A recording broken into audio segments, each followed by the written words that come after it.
Tonight's speaker is Bob Metcalfe. His talk is Internet Lessons for Solving Energy.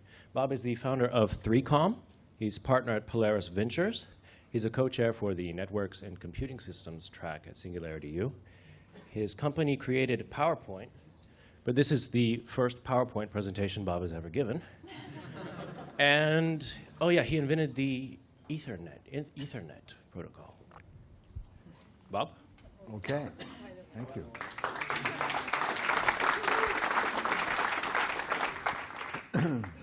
I was born and raised in New York, and that's my explanation for why I'm so annoying. And my talk will be annoying. I mean, then I spent 22 years clawing my way to the top here in Silicon Valley. That didn't help at all. So I'd like to apologize in advance for being annoying. But I mean well, and I'm hoping that you'll get something out of this. My job is to finish at 8:30 sharp, so you may rely on the fact that we'll be done at 8:30. That's my job. Does anyone have any questions? Well, what I do not want to be accused of is monopolizing all this time so you don't have time for questions. So I thought we'd get that out of the way. Would someone please ask a question, just to get warmed up? Please. What is Internet? What is Internet? I have a stunning number of slides to answer that. But Internet, since you asked, is a rubric for a set of lessons that I'm collecting from the Internet history. So this is a history talk. It's an applied history talk. And so Internet is the rubric I've given for this study of the history of the Internet with the intent of applying that so that we can end up with cheap and clean energy faster than we would otherwise, by, of course, mimicking the successful features of the building of the Internet. That's what Internet is. Should I get started, or is there another question? Please. If you were an entrepreneur in a garage, what sort of energy startup would you build? If I were in a garage and I had limited to energy? Or whatever.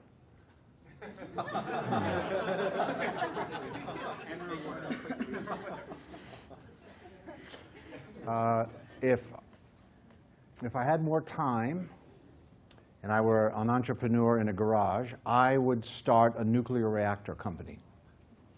Okay. Why? Well, we'll get to that later, but because I view that as a very interesting problem, both from physics and sociology, communications, government policy. It's all wrapped up in that little mess called nuclear energy. So I'd do that, just because it's really hard. It would be really hard. I saw the movie recently, The China Syndrome. Actually, the first movie I watched was, my wife and I watched Chinatown, and halfway through it we realized that was about water in Los Angeles. And then we switched to The China Syndrome, and that was the one. And Jack Lemmon dies in that movie. Michael Douglas and Jane Fonda and Wilford Brimley watch Jack die. But he doesn't die from a meltdown, and he doesn't die from radiation poisoning. He is shot and killed by police officers. But no one really remembers any of that. A very unfortunate movie with good timing. So I've already answered what Internet is. And it's been mentioned that I was on the board of the company that developed PowerPoint. These slides are my first ever PowerPoint presentation. There was a 20-year gap between Forethought, which was founded in Mountain View, and then we sold PowerPoint to Microsoft for $14 million in 1987. And then Bill Gates and I had a falling out because I'm so annoying. So this is actually a keynote presentation. And the way I get into energy, was the president of MIT, Susan Hockfield, several years ago gave a talk in which she decided that energy was one of the topics that MIT ought to focus on, and she would lead that effort as our president.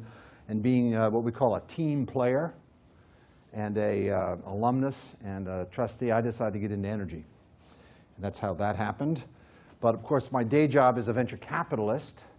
So I had to figure out how to be on the energy team, and the way to do that was to make a series of energy investments, because that's what we do as venture capitalists.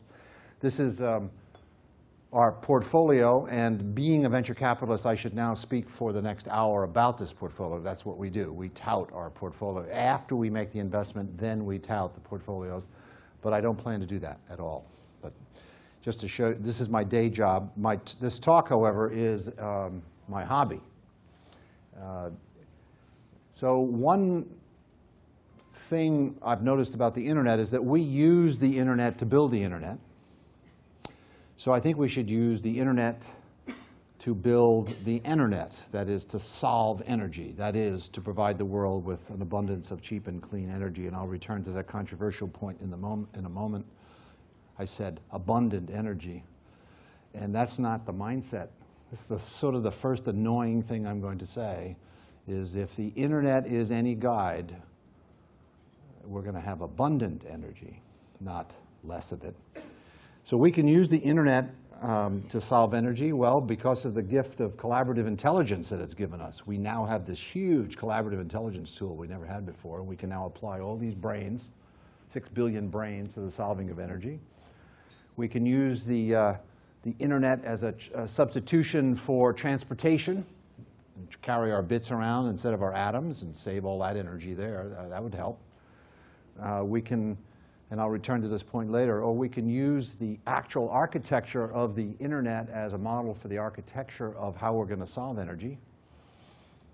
And another way is we can use the innovation infrastructure, that is the network of people and institutions that have been used to build the internet. We can use those same institutions to solve energy. So I've entered this history project, lessons from 63 years of internet history about meeting world needs for cheap and clean energy. So I'm looking for lessons, and this project is ongoing. I'm mining the internet history for lessons. You'll see some of them today. This analogy between the internet and energy is not a new one. It's an old one, and so I'm just the latest person to try to analogize energy and information.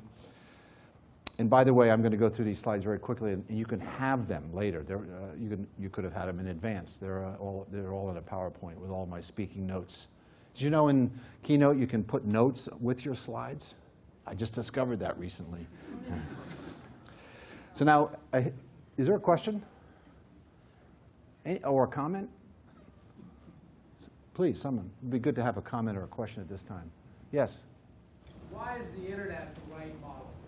It may not be, but it's the only model I have. That is, I'm a hammer, and everything looks like a nail. So since I'm an internet tycoon, that's my basis of knowledge, so I'm analogizing. But it may be a broken analogy, and that point has come up many times. My favorite version of that is that some energy hacker will say, well, Bob, energy has to obey the laws of thermodynamics. And then my answer to that is, well, so did the internet. There's nothing new there. Anyway, history. You've heard the expression, maybe you've heard the expression, those who don't study history are doomed to repeat it. Have you all heard that? Yeah. And the problem with that is the internet history went so well, the temptation is to ignore it and then just be doomed to repeat it. But there seems something wrong with that. So I went and I found the guy who said it, George Santayana. He said the original paraphrased version of this, but he also said something else about history. History is a pack of lies about events that never happened by people who weren't there. And my only defense is, in the history of the internet, I was there. So that should be an improvement. Now, while Googling for other things George Santayana said, I mistyped, and I found another guy who had something wise to say about the internet. And so my wife's a historian, and she said, well, you got to have an era. If you're going to study the history of the internet, you got to know when the internet era began and ended. And most people around here, and just looking out at you, believe that the internet probably started with the founding of Google in 1998. And that's a respectable point of view, but some of us think it happened before that. So you can go back to 1991, which is the year in which Al Gore, and I'm not going to say he invented the internet because he's denied that repeatedly. He never said that he invented the internet. What he actually said is he initiated the creation of the internet, which is completely different from that. And ironically, that law was passed, signed by George Bush in 1991. But that seems too recent also. So you can go back to the invention of the World Wide Web. You could go back to packet switching, or maybe 57, the launching of Sputnik, which scared the hell out of America. And so we invested a lot of money in defense R&D, which in fullness of time led to the internet. But I like going back to 1946, because arguably the transistor is the invention that really fueled the internet, the word internet broadly construed. And what I also like about 46 is that was the year I was born. So the transistor, the internet, and I would all then be born in the same year, and I really like the sound of that. Well, whether it's 63 years or 60 years or 50 years or 40 years, I claim by analogy the solution of energy is not a this year thing or a next year thing. It's going to take decades to solve energy. That is, if the internet is any guide, the proper mindset is that it's going to take decades. And a consequence of that is, for example, that there's time for science. So we better be doing some science about energy. The energy problem is not shovel-ready. We do not have the solutions to energy at hand. So we can't just run off and put billions of dollars into shovel-ready solutions. That's the wrong mindset. The correct one, if the internet is any guide, going back to your objection, if the internet is any guide, we should be planning to spend decades on solving energy. We will. And one of the consequences of that mindset is the hardening of the categories. That is, when you have that long to innovate, the categories, the taxonomies that you have at this point in time are very likely to be eroded. And my favorite, the big example of that is in the early days of the internet, computing and communication were two categories. And computing was done by IBM and regulated by the Antitrust Division of the Department of Justice. And communication was done by AT&T and was regulated by the FCC. Those were separate categories. The FCC held hearings to draw the line between computing and communications because they wanted to be careful to only regulate communications. And about 3 weeks later, the internet completely blew that distinction away because the communication system became computers, and the computers became communicating, and there is no way to separate those two words. That was a misleading dichotomy. A more enduring one was voice, video, and data. 3 categories. Voice was synonymous with telephony. Video was synonymous with television. Data was an ASR-33 teletype plugged into an interactive time-sharing system in the 60s. And those were 3 different worlds. They had different networks. They had different regulatory agencies. And the internet destroyed that categorization. I mean, you've probably heard the distinction voice, video, and data. But for example, on the desktop today, that's voice, video, and data all smerged together on the internet. Voice, video, and data became data. Well, the same is going to happen in energy, and it's already happened in energy. How many of you are really enthusiastic about corn ethanol? Raise your... Ooh! That is the first time in like 2 years I've gotten someone to raise their hand in favor of corn ethanol. Thank you very much. Corn ethanol is a terrible idea. It's the wrong feedstock. It's the wrong fuel.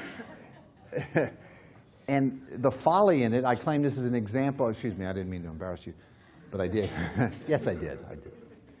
I claim it's a categorization error because the people who, well-intended people who ran to Washington to get subsidies that would make the production of renewable fuels with corn ethanol forgot that feed, food, and fuel are not actual hard categories. Yes? I'd like to relate to that for a second because you're making a point that I think is actually reflecting sort of an impending crisis of finance. Because if you would have looked 3 years ago, the common sense and every smart person around in the newspapers, op-eds, people in VCs would have invested in corn ethanol. You saw so many articles discussing it, et cetera. So we're in an age where a paradigm rises so quickly and then it just declines so quickly. So if you want to, for instance, if you're a company that wanted to devise a smarter way to harness ethanol for energy, So 2 years ago, you could have gotten funding. But today, people saw what happened with ethanol, and they're telling you, you know what, 2 years from now, someone's going to come up with a better idea from yours. And by the time you get to the market, 3 to 5 years, I'm just not going to fund that because in 3 to 5 years, there's going to be something smarter, and they're going to figure out what's wrong with your idea. I'd like to ask you to stop your question, okay, because you're giving half my talk. Okay. I'm going to return to this point. And corn ethanol did seem like a good idea to a lot of people because, for example, the United States Congress passed laws. That means there's at least 51 senators and 200 and some odd congressmen thought this was a good idea or got cajoled into thinking it was a good idea. There's sort of two upsides here. One is that maybe it's transitional technology that's paving the way for what's to come later. You've just made the opposite argument, that it actually poisoned the well. The other advantage is the money is now being wasted in the Middle West instead of the Middle East, which is progress. So moving along, the Internet may still be a movement, a social phenomenon, called, the technical term is movement. Vince Cerf, who addressed y'all a few days ago, I don't know if he actually said this time when he was here, but every other time he walks around saying IP on everything. And internet protocol on everything. And the Internet was a movement. In fact, it was several times a movement. And you can remember that it was a movement. For example, there was a time before the bursting of the Internet bubble when the 7 most feared words on the Internet were, "You just don't get it, do you?" So if you raise an objection to some stupid plan like pets.com, this little Silicon Valley smartasses would turn on you and say, "You just don't get it, do you?" So that was a movement, and it was inquisitorial and repressive and obnoxious and arrogant at times, and I was right in the middle of it, so I'm not shedding blame. Well, energy is a movement. In fact, I sat through most of today, and I could hear it. I could hear how much of a movement it is. Now, movements, and I'm going to really annoy you on this point, so movements have slogans, like Vince Cerf's famous slogan, which I happen to like a lot. But they also have colors. For example, this is an early Ethernet diagram where the coax cable was yellow, so yellow became Ethernet's color. We had all the coaxes in the ceiling. They've changed colors now, but they used to all be yellow, and that was our color. Our movement, the Ethernet sub-movement of the Internet movement, had a color. So energy. Has the energy movement adopted some sort of color? Green? Would you say there's consensus on that the energy movement's color is green? Well, my red is, I think green is the new red, actually. And it was Tom Friedman in the New York Times first raised this question. He said, is green really a good color? It's got all this baggage. I mean, green is environmentalism, sure. But it's also against all the ideas we need to solve energy. Trade, capitalism, America, technology, nuclear, hydro. Green is a terrible color if you consider all the baggage that it carries with it. So I, as a hobby, have decided to find another color for the energy movement. So I considered black. Well, I noticed that oil, coal, and silicon and carbon were all black. And then I realized silicon actually isn't black. Silicon is shiny. It's like a mirror because it rejects light. It's a mirror. But so black, and black's depressing. So white, there is white. We could use more white because if we could raise the albedo of Earth, we wouldn't have a global warming problem. So white, that's a good candidate. But white isn't really a color. So I then looked at photosynthesis and the absorption spectrum. So this makes it a scientific talk. And we looked at the absorption of light as a function of wavelength. And you'll notice that plants absorb light in the blue and the green, blue and the red. Even plants don't like green. So that leaves blue and red. And there's a NASA photograph, which kind of gives you a hint as to where I'm going on this. The blue marble. And then I became a submarine captain. So a lot of blue. So I think blue is probably the color that I'm suggesting for energy. So we can leave, I know, let's let the environmentalists have green, and then those of us who are trying to solve energy will take blue. Now, implicit in that statement is some sort of separation between energy and the environment. That's annoying, isn't it? Every university in America has a department now called Energy and the Environment, or our Environment and Energy, and they're like the same thing. Well, they're not. I'm arguing that this is a false categorization. They're not the same thing. Now, there is this little CO2 link between them, but much is being made of that. But I claim these are separate problems, that if we solve global, I'm sorry, we call it climate change now. If we call it climate change, if we solve climate change, then we would still have an energy problem. And if we solved energy, we would still have a climate change problem. So I think I would argue they're separate. So let's leave green for the environment and blue for energy. You annoyed yet? Speaking of colors, here's a color. This slide was, Jose had this slide up earlier today. You see this slide? You've seen this slide. This is a picture of several pictures of Earth at night. The people showing you this slide, especially if you're American, want you to feel bad. And they like to point at this, all this wasted energy and how these people really know how to live because they don't waste a lot of energy. So let's go back to the beginning of the internet. In the early days of the internet, we had a thing called the information explosion. It was occurring. This is in the sort of the 60s. And we were stuck with a huge amount of infrastructure that had been built over 100 years by AT&T. So our first impulse was to go for the low-hanging fruit and begin to learn how to compress information so we could send it, all this information, compress it, conserve it, get efficient about it so that we could squeeze it through the pitiful infrastructure that we had left over from the telephone network. That is, the first impulse in the early days of the internet was efficiency and conservation. Does that sound familiar? Now, so here's the big question. We've just built the internet. Do we use less bandwidth now than we did before we built the internet?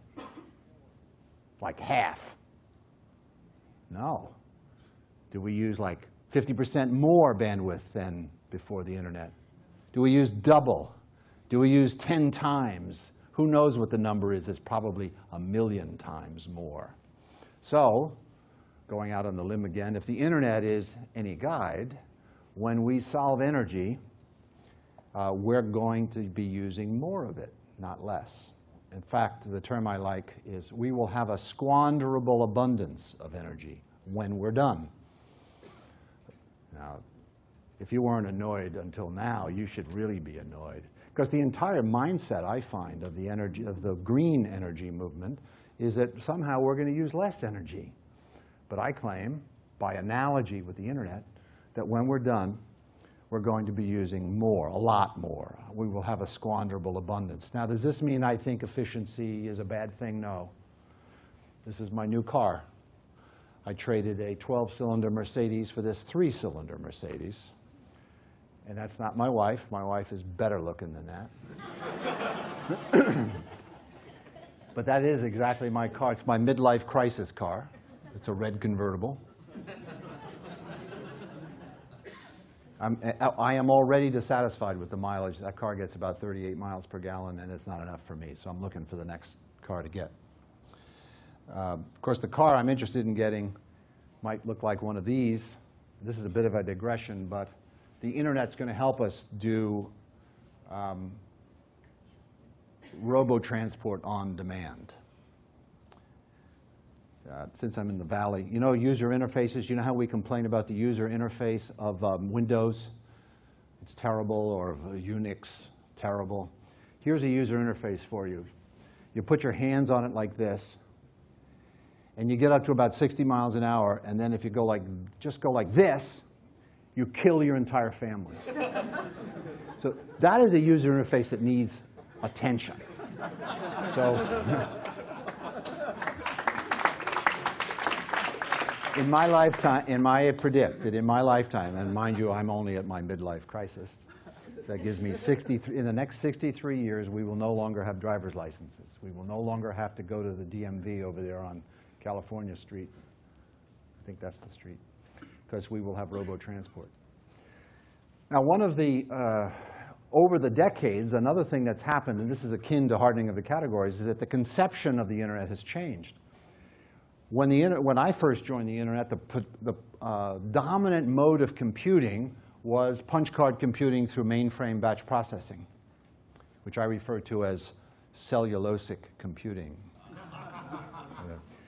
But then quickly, I became a technology crusader for a thing called time sharing, and the dominant mode became build ever larger computers and then share them among ever larger numbers of people through dumb terminals.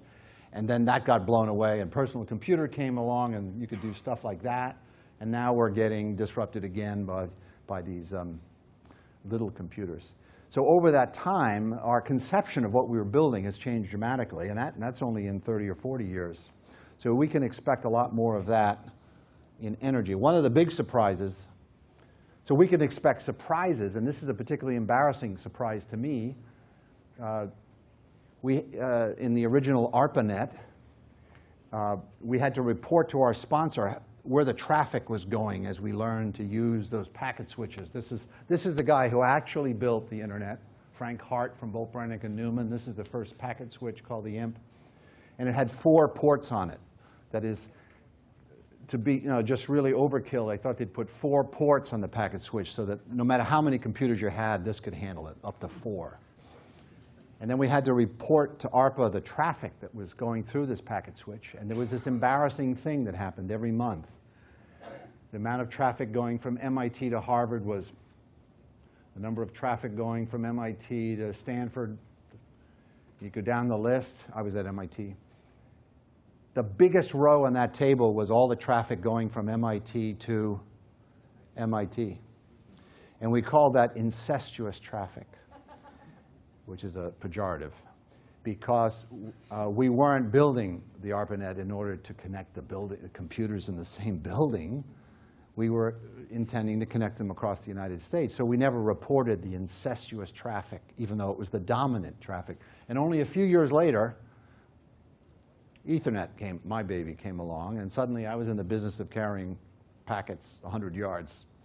And in fact, most traffic today goes 100 yards through a dozen Ethernets. That was a surprise, but not the only surprise. Here's an even bigger surprise. When I joined the Internet project, we thought that we would use wireless for long haul, microwave and satellite. And then for local distribution, we would use, to the last mile, we would use AT&T's copper network. And that was how it was going to go. I was completely backwards. Today, long haul is on optical fibers buried in the ground, and short haul is wireless. This is known as the Negroponte reversal, but it was a big surprise.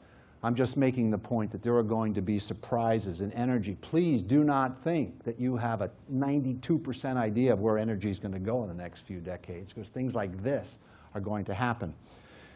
These are 3 surprises worth mentioning, because I think we need to be careful not to make these mistakes again when we're solving energy. Now, since the internet was built by grad students, we thought everybody else was a grad student, so we didn't need security. We thought everything was free, so we forgot to put economics in, and that's still playing out.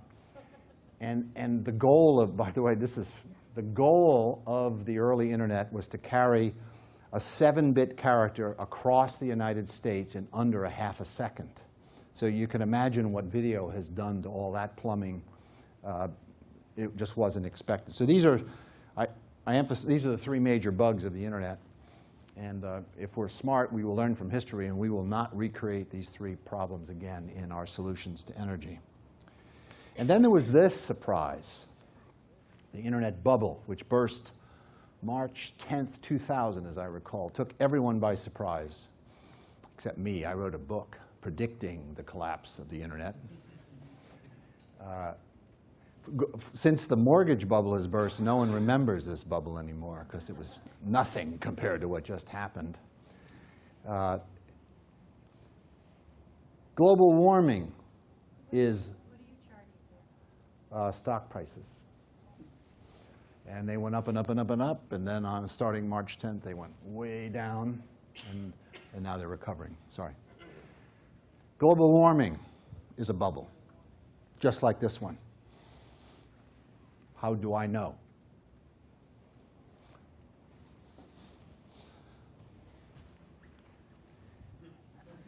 Al Gore and I inflated the internet bubble together, arm in arm. He's back. Now, when the internet bubble was inflating, was the internet growing? Yes, of course it was. Is the world getting warmer? Yes, of course it is. But is global warming a bubble? Yes, it is. In fact, it may already have burst.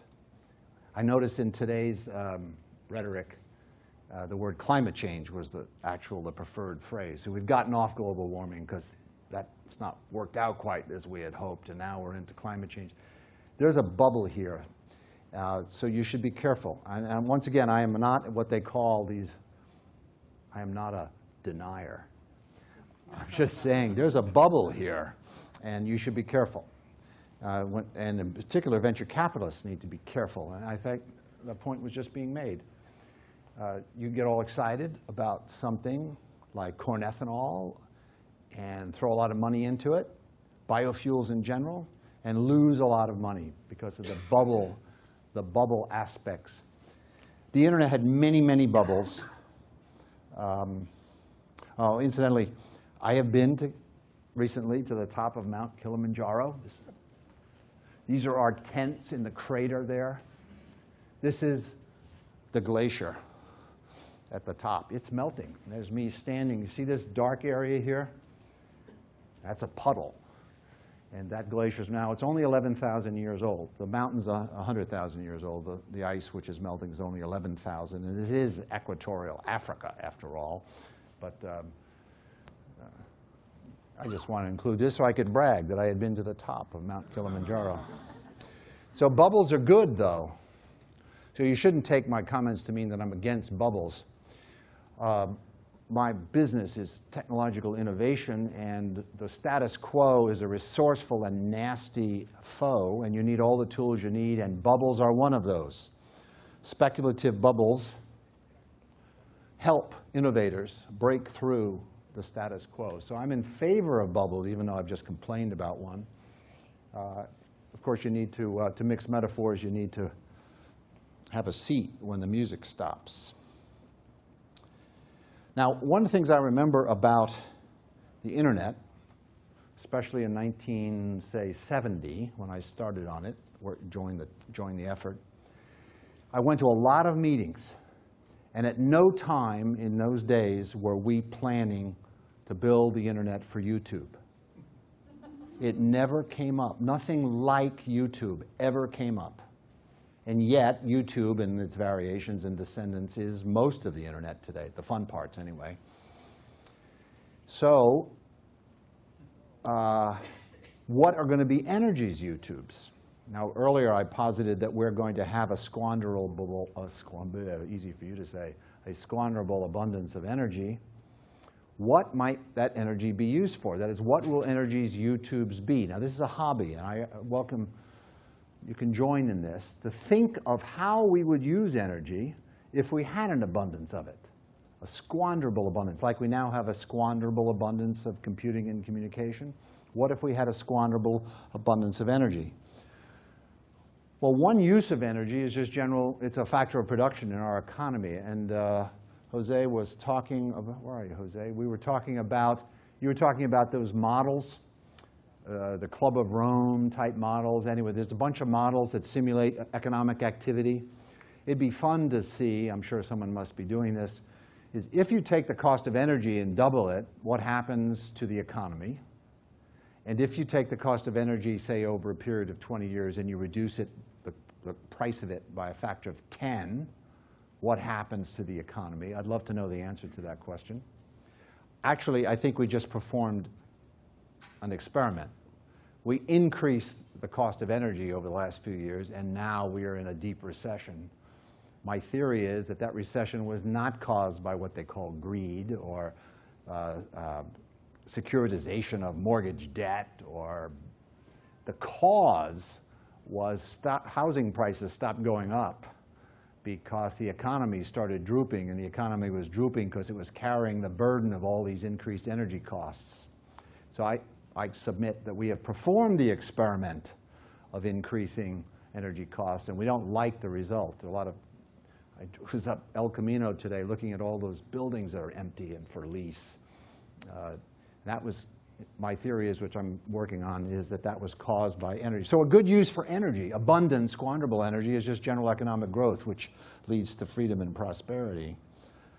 Another use would be space travel. So my former Xerox colleague, Charles Simonyi, has now been to the International Space Station twice, an increasing cost. He spent $35 million last trip, so it's not the sort of thing a lot of people can do right now. But in the year 2070, how about 63 years or so from now, could we use energy for space travel? So I went to Space Adventures and I met with the CEO there, Eric Anderson, and I asked him to compute the amount of energy that we would need for space travel in the year 2070. And we did the math, and the assumption was there were, let's see, there's 10 billion people, and 5% of them are either going to go to the moon and back or just migrate to Mars. It's about the same. And he did the math, and it turns out to be 500 exajoules per year, which happens to be approximately the amount of energy the entire human race uses right now every year. So that would be a really big use of energy, is to support space travel. Now, I mentioned space travel with some reluctance because that borders on kooky to talk about going to outer space, but 70 years is a really long time. And 70 years ago, no one flew to New York, and now we do. So maybe in 70 years, that's a good use of that squanderable abundance of energy. Another one would be water. Water and energy are very closely linked. We need water. A lot of people are dying with dirty water. What if we had enough energy to just boil all the water we needed, make salt water into fresh water, dirty water into clean water? And I've assumed boiling.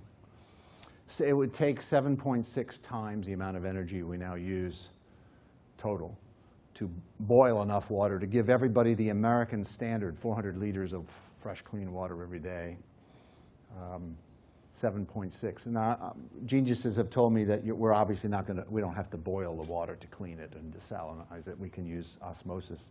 But still, that would be an awfully good use of abundant energy.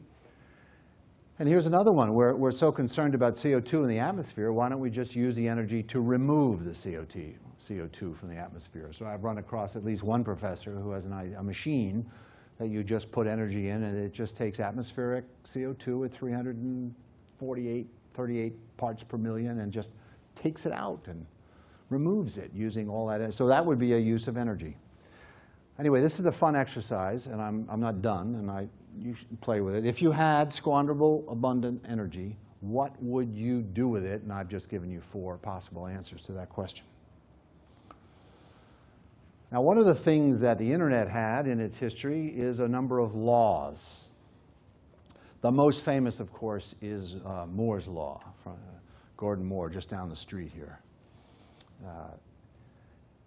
There was a law before Moore's Law called Grosh's Law. Grosh's Law said, Herb Grosh, an IBM executive, had a lot of data that showed that the cost of a computer grew as the square root of its power. So therefore, what's the implication of that? Bigger and bigger computers, because the cost only grew as the square root. About 3 days after that law got promulgated, Gordon Moore came along with, in 1965, Moore's Law, and kind of upended that law. And Moore's Law has been very useful. There's other laws. There's my law, which I'm pleased to show you.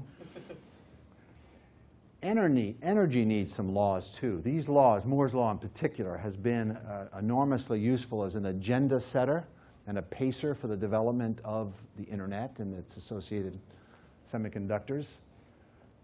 Maybe we need some Internet laws as agenda setters. Now, Nemet was a Berkeley guy. He didn't do this slide, but I'm calling it Nemet's Law for the moment. This is showing the decreasing cost of solar energy as the years go by. There's a law in here somewhere. Solar energy is getting cheaper, has been getting cheaper for 30 years. At some point, it's going to be cheaper than coal. And when that happens, hallelujah, because then we won't have all this complications with solar. We'll be able to just buy it and end up ahead of the game. So I'm suggesting, and this could be a homework assignment, that you all try to think of some laws that would help us guide the development of solutions to energy. Another lesson of the internet has been what happens when you go to Washington. And have you noticed, there is now a strong impulse to go to Washington these days. For a lot of General Motors has just been mentioned. One of the things the internet has taught is that when you go to Washington for stuff, you often get the wrong stuff. You get outmaneuvered by the professionals there. And my favorite example of this is the Department of Energy.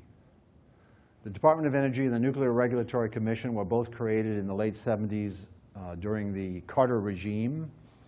The purpose of their creation was to reduce U.S. dependence on foreign oil. That had been in 1974 and other years. There had been the Arab oil crisis in '74, which some of us remember vividly, and a consequence of that is someone had the idea of going to Washington and creating a Department of Energy and a Nuclear Regulatory Commission for the purpose of reducing our dependence on foreign oil. So it's been 30 years. The current budget of the Department of Energy is approaching $25 billion a year. How are we doing on our dependence on foreign oil? How's that been going? Not so good. Not so good. So I submit that as an example of going to Washington for stuff and getting the wrong stuff. And one of the wrongest stuffs, I think, was that since that time, there has not been another nuclear reactor built in the United States. 30 years of no nukes. Now, they're building them in France. France is 80% of their electricity is nuclear. Ours is only a mere 20%. This is a terrible mistake that's been made. We went to Washington and we ended up with a Department of Energy and a Nuclear Regulatory Commission who, in the fullness of time, with all the political pressures and everything on it, ended up killing nuclear energy in the United States. Now, the good news is nuclear is coming back. As I'm a venture capitalist, I've looked now at 5 nuclear startups, and one of them someday is going to make it. There are formidable barriers to these startups, which we're working to fight. I would like to point out, however, when you take a camera and you stick it into a nuclear reactor, that's the color you get. Yes? If solar power is going to reach the hallelujah point of cheapness in 2012, why are you investing in nuclear power? Because it would be stupid to invest in only one thing. And we learned that in the internet. So there was a time when, for example, semiconductors were all going to go to gallium arsenide because that was going to be the new hot, literally, semiconductor. And so this major portion of the Silicon Valley started going after gallium arsenide, and what happened? Surprise occurred. And gallium arsenide really hasn't panned out. And CMOS won. So all our not all, but the preponderance of our semiconductors are CMOS. So if we'd had this little debate then, someone would say, well, why are you investing in CMOS? And someone would say, well, in case gallium arsenide doesn't work out. So that would be my blunt answer, which is I don't know whether we're going to have a hallelujah moment in solar. It sure looks like it. And in fact, my company's investing in that progress. But I think we need to also pursue nuclear. The energy densities of nuclear are phenomenal. We should be after nuclear energy, and we're not because we went to Washington and got the wrong stuff. And we have Jane Fonda, Michael Douglas, and Wilford Brimley, and Jack Lemmon to blame for this if we want. Now, Washington hasn't been entirely useless. It's done some really important things, so there's a lesson here, lessons from internet history that we might keep in mind for energy. So for example, in the early 80s, there was a historic reduction of capital gains taxes, dramatic, which led to some capital formation in the venture capital community, which led to the backing of almost every company you can name that built the internet, including my own and Cisco, just make a list of all the important internet companies, and they all came from the venture capital that was produced, that is extracted as a, what's it called, an investment instrument or a type through the reduction of capital gains. So the reduction of capital gains taxes worked. Maybe we should do that again and see how that goes. Demonopolization. Until 1968, you were not allowed to connect anything to the telephone network that was not made by AT&T, actually a subsidiary of AT&T called Western Electric. It was illegal to connect things. Answering machines, cell phones, wireless home phone. You couldn't do that unless it was made by Western Electric. Modems, for example. Western Electric was making these very expensive, kludgy 1,200 baud modems and stuff, and you weren't allowed to improve on them because the argument went, well, first of all, the AT&T network was built by ratepayers, and therefore it would be unfair for people to leverage off that investment by connecting their own stuff to it. But the big argument was safety. It would be unsafe to collect these fly-by-night equipments to the telephone network. Well, in '68, the Federal Communications Commission found in the Carterphone decision that that was probably a bad idea, and so you should be allowed to connect things like modems to the network and making the internet possible. So demonopolization, well, the Justice Department of the United States went after IBM for decades for anti-competitive behavior, and that created opportunities for companies like Intel and Microsoft and Cisco to come up. And had there not been antitrust activity, we might still have an all IBM world, which would not be good. We can thank the government for that. The federal government was also a lead customer in the internet. They bought the first packet switches. I showed you one earlier. And by buying them, and then the Defense Communication Agency came in and bought a bunch more, and it primed the pump for packet switching and what eventually became the internet. Certainly there's another question by now. So what would energy deregulation do? Or do you have an example? Oh, yes, I just happen to have one. Well, there is the Nuclear Regulatory Commission, which is busily hiring 2,000 people now to consider designs of nuclear reactors. So all nuclear reactors have to be approved, or? All commercial reactors in the United States have to be approved. There's been some progress. By the way, there's been considerable progress at the NRC, and I don't want to discourage that. But in order to build a reactor that operates in the U.S. for commercial purposes, you need your design to be certified. And there are these 5 startups. So I looked at one, NuScale in Corvallis. The best one I found was called NuScale in Corvallis, Oregon. And they want to raise $100 million. And venture capitalists of my ilk find it hard to produce $100 million in any one project. But then you look inside and you see, well, 50 of the 100 is to do a design over the next 4 years. And then another $50 million is to be paid to the Nuclear Regulatory Commission to review that design and to certify it. That makes it not venture-backable proposition.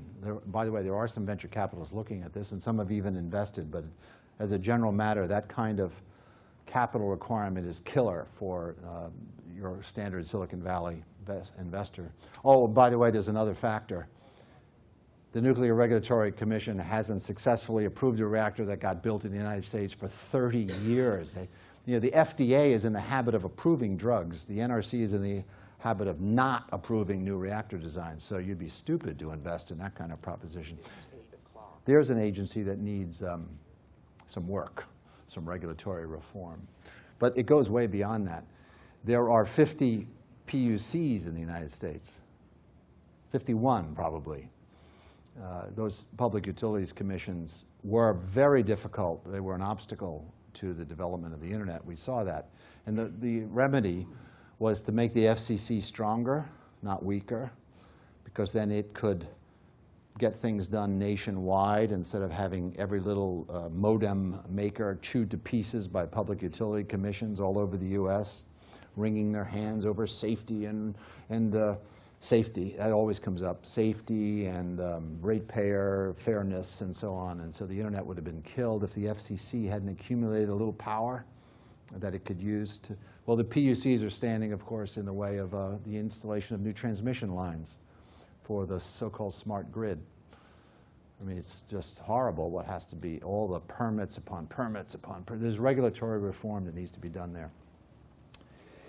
But what was the most important thing that the federal government did for the internet?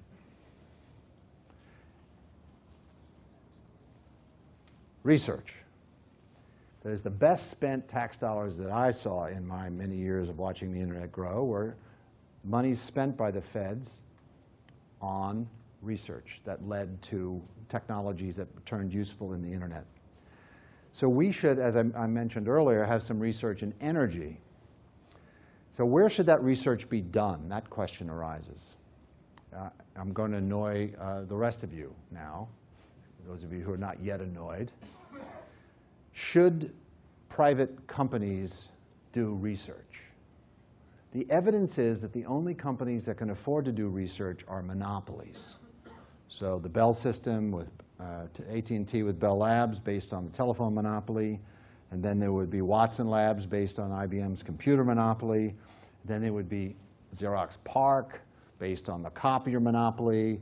And now there's Microsoft Research based on the desktop software monopoly. And Google Research is building up based on some monopoly I don't understand quite yet. So I don't think monopolies are the best way to do research. And there's two reasons. One is that, of course, they get the money by overcharging their customers. So that's not good. But that's not the killer reason. The killer reason is monopolies are very much part of the status quo, of the aforementioned status quo. These are the least motivated companies in the world to promote innovation. So they have their labs, which they can afford. They do their research, and then they just don't bring it to market effectively because they're clueless about doing it, and they're not motivated. So I would rule out relying on monopolies to do our research. So how about government laboratories? Well, in my experience of the internet, for example, the DOE labs are places where research gets done, but the marginal return of investment in government laboratories seems to be small and declining. They seem to be geographic jobs programs. They all have 2 senators attached and 14 congressmen, and the whole story is about job preservation. Effectiveness of research. So where should research be done then, Bob, if you're negative on monopolies and government laboratories? Well, the United States and other countries have research universities. This is where this research should be done. MIT is my favorite one, but I understand there's some down the valley here that are pretty good too. And up the valley, come to think of it. Isn't Berkeley? See, Berkeley is that way, and Stanford's that way, and Boston area has 10 major-ish research universities. There's probably 100 or 200 in the United States. These are jewels in the crown. This is where research should be done, and why should it be done there? Looking at the history of the internet, it shouldn't be done because research universities are well managed. They are not well managed. And I'm constantly fighting with MIT about all the stupidities in that management system, but it's common among the No, it's not because of the ACE management. It's because universities graduate students. That's why the research needs to be done there. Because the best vehicles for innovation is not patents, it's people. And so the graduating students of these research universities are the best vehicles for getting these new innovations into the market. That's why research universities are where the money should go. So the DOE, which I'm vilifying today, and I'm sure I'll regret it, when new money goes into energy research, most of that money at the DOE gets captured and spent in the DOE national labs, and very little of it goes through DOE into the research universities, and that's wrong, and we should fix that. But what we'll get for it is silver bullets. And the history of the internet indicates there are silver bullets. And very often when you have an energy speaker, and I've been through this talk 50 times, the wizened, gray-haired former physicist who's involved in the energy will tell you, in energy, there are no silver bullets. This is defeatist behavior. We need to shove those people aside because we need silver bullets.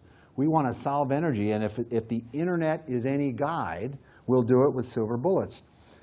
I recently, 2 years ago, trekked to San Diego to attend a conference I had never been to before called the Optical Fiber Communications Conference, and I went with only one purpose: to thank those people for a silver bullet that they gave us. This silver bullet emerged in the mid-90s. It was called dense wave division multiplexing. It's how all our bandwidth is carried long haul. When I went off to college, my mom would say, when you get to Boston, call me so I know you're safe. But just let it ring 3 times and then hang up. She told me this every time I left for school. Well, thanks to dense wave division multiplexing, we don't think that way anymore. We're making phone calls all the time, and that is a silver bullet. And there were some other silver bullets. The IBM punch card was a silver bullet. The transistor was a silver bullet.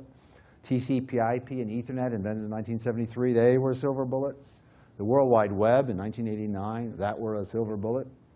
So we need, and we should expect, we should demand silver bullets. We shouldn't take this garbage about there are no silver bullets. Of course there are silver bullets, and we should demand it from our researchers and our engineers and so on.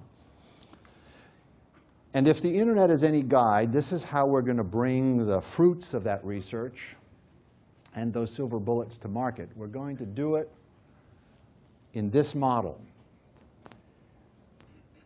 The model goes like this: research professor, graduating students, typically postdocs, but not always, as Google evidences, some scaling entrepreneurs, of which there's a huge abundance in Silicon Valley, and venture capitalists.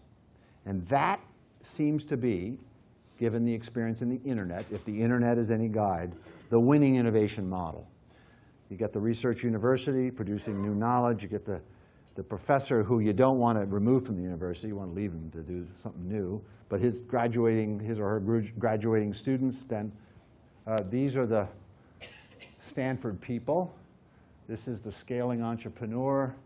This is the venture capitalist who made Cisco. But there's lots and lots of examples. This is an East Coast example. This is Akamai. That's the professor, Tom Layton.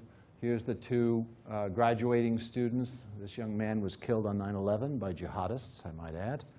And this is my partner, George Conrades, who ran IBM. He went to school at IBM. He learned how to run IBM USA. And then he became the scaling entrepreneur that teamed up with this professor and his grad students to make Akamai into a company. And there's 100 other examples of this. This, I think, is the innovation model that we should pursue in energy as well. Question, comment? Yes? At the moment, there's a lack of IPOs. I understand it has to do with a number of regulatory changes. What's going to happen in the future to the VC industry as a result? Well, you began by saying at the moment, so there's Yes. a partial answer there. IPOs have historically come and gone. Our partnership had an IPO only last week, a company called LogMeIn. And it was such a classy cash generator that it just went public very successfully.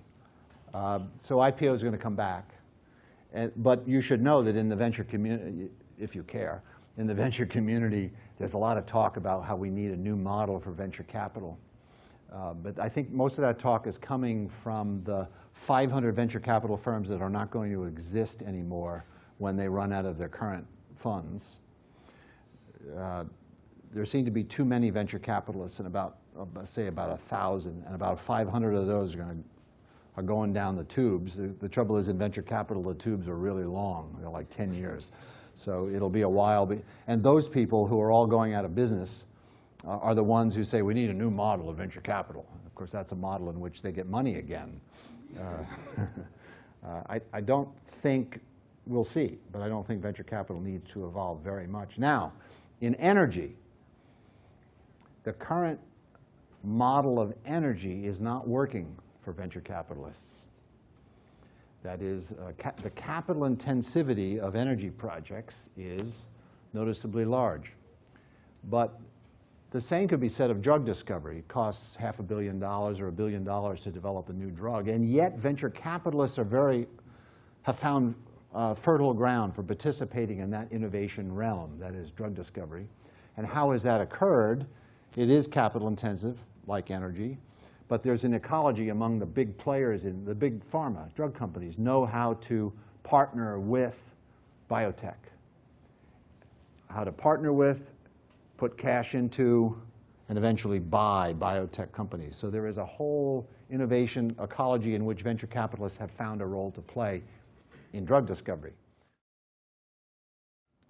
It's from a National Academy report, and I only show it because it's complicated. Big and complicated. Much bigger than the internet. I mean, the internet is only hundreds of millions and billions. Energy is a serious number of trillions of dollars. It's a big, complicated system. What does the internet teach us about how to deal with this complexity? Well, one of the early lessons was the process of innovation. That is, the internet culture brought with it a culture of innovation.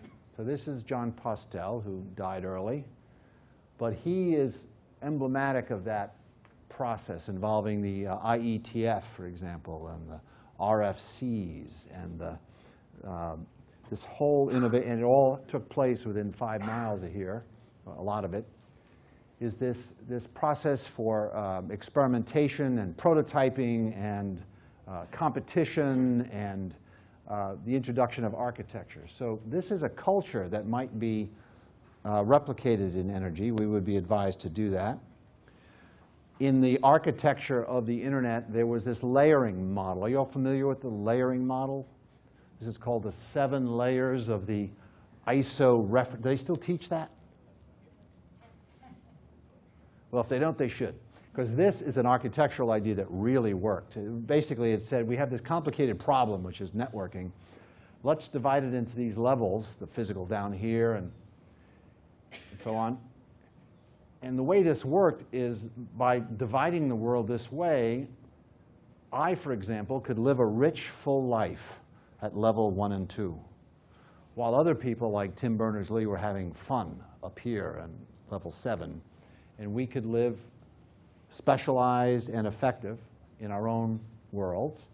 Not only that, technology could evolve at each of these levels independently. It wasn't lockstep by the least common denominator. So we could be making things faster here while these guys were making standards and developing new applications up here. And of course, to make this architecture work, we had to design interfaces. And those interfaces were an exercise in the art of design, generality, division of function. And the most dramatic benefit of this design of these layers was serendipity. Of course, when you build something general purpose, then there are purposes that you're not anticipating. So for example, this stuff got in place on the internet in circa 1973. The World Wide Web came along in 1989, and that worked.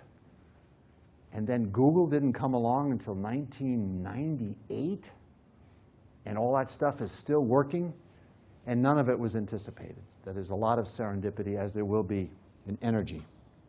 This architecture will also be, by analogy, distributed. We went from the big mainframes with cellulosic computing down to microprocessors.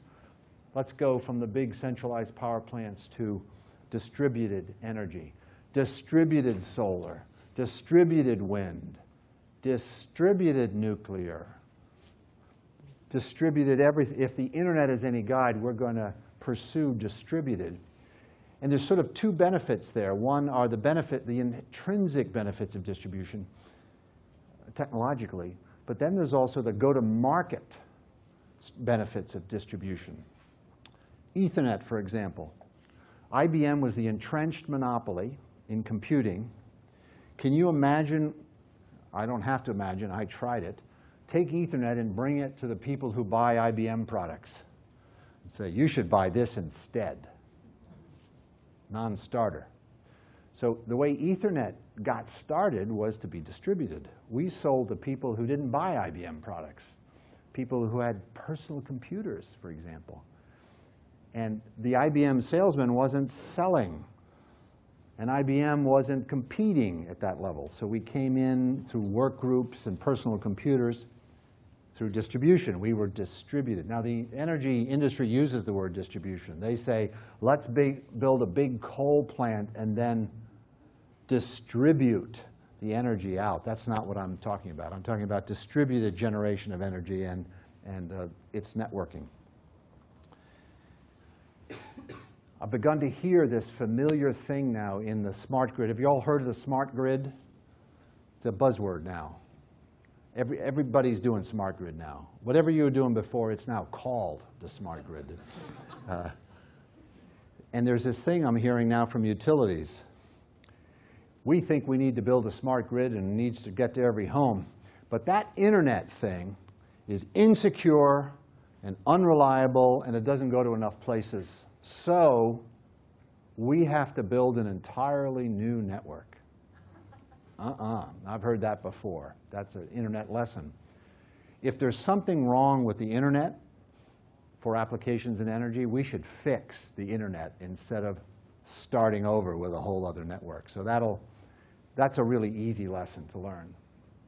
Of course, now there's the nature of the network, the nature of the smart grid. If the internet is any guide, of course, it'll be distributed.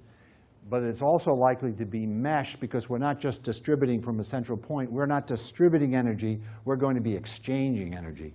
We have these uncertainties of demand, uncertainties of supply thanks to renewables. And how is all this uncertainty going to be handled with a mesh network for the exchange of energy, not merely its distribution?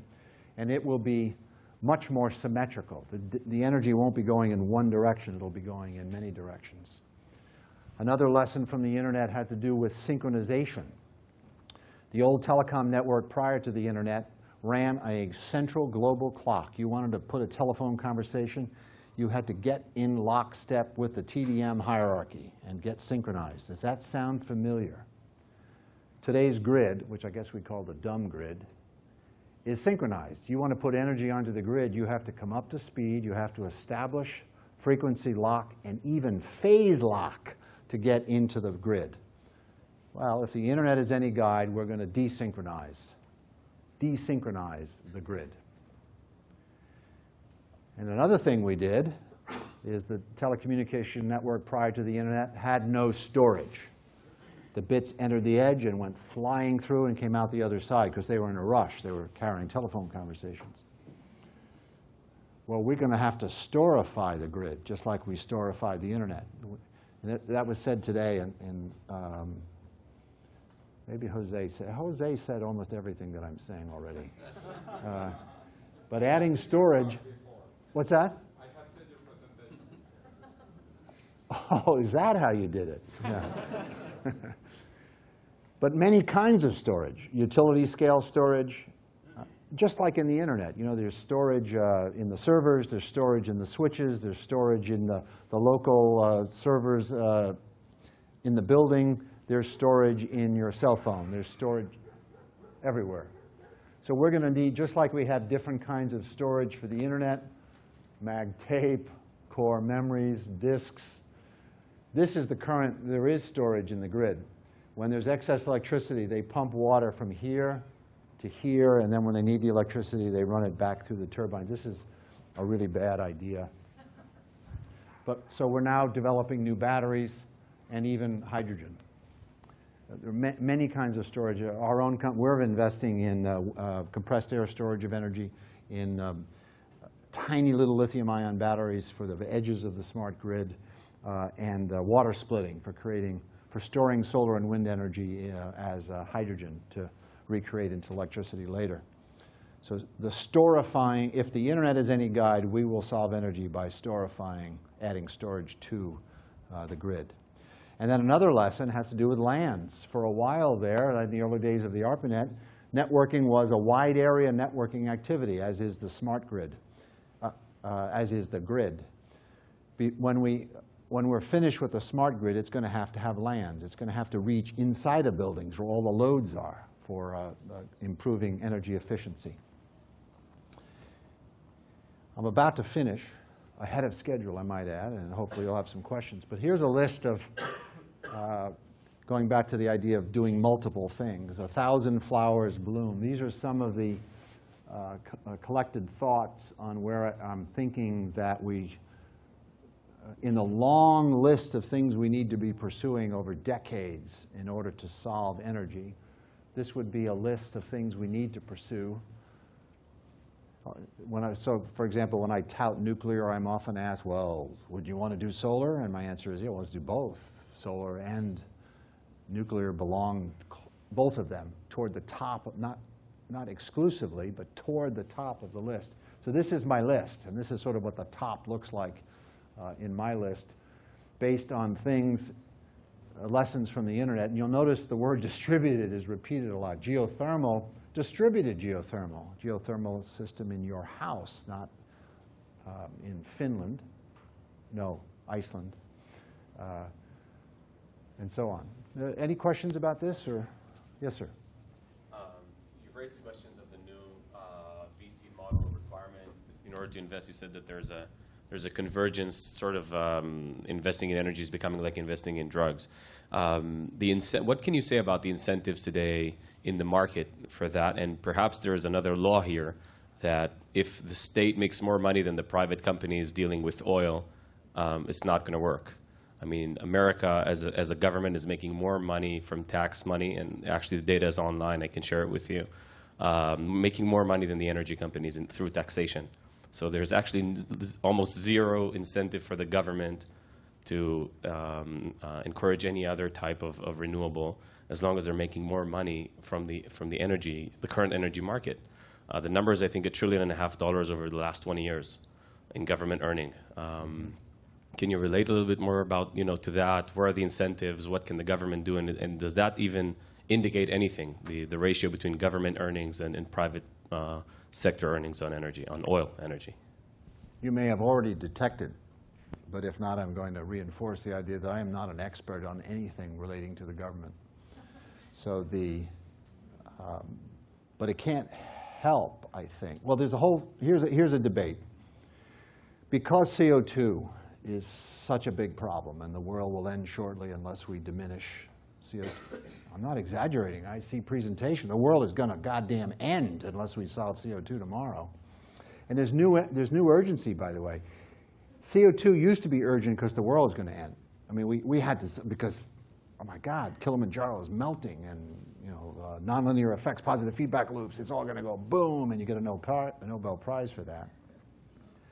There's a new source of urgency in energy now, which is the whole economy's gone into the tank, so we have to stimulate it. So let's hurry up and don't think too much about where the money's going, because we're in a rush now to solve energy.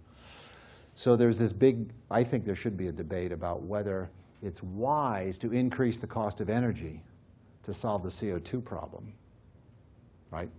We need to raise the cost of energy to capture the externalities, which all boils down to tax energy and raise its price, because we want to discourage energy to cut down on all that CO2. But while we're doing that, we are also diminishing economic activity.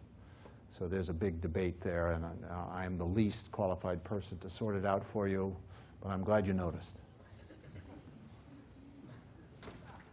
And that's probably a good way to end this session, because it is 8:30, and end it with a question that I can't answer. So thanks for your attention.